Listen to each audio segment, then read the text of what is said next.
One steel lift can hide 6 delivery gates. At the Rader High Bridge, AI for EPC asks whether the package is not only fabricated, but ready across every interface for installation. DEGES records a 118-meter center section weighing 1,250 tons.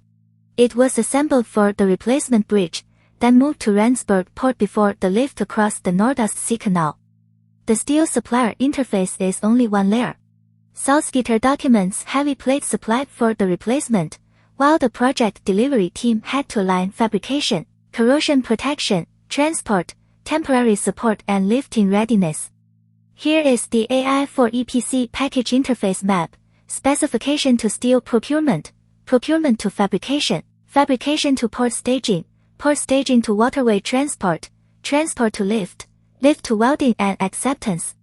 The physical constraint was not only mass.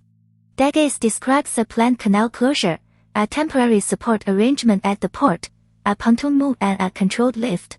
Each handoff had to arrive inside the next access window. After the lift, the delivery question changes.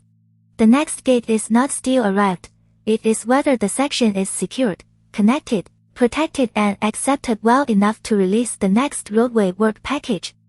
AI for EPC should track the interface that can stop the sequence, approve specification, supplier readiness, transport path, lifting permit, temporary works, weld completion and inspection evidence. That is a delivery control loop, not a decorative dashboard.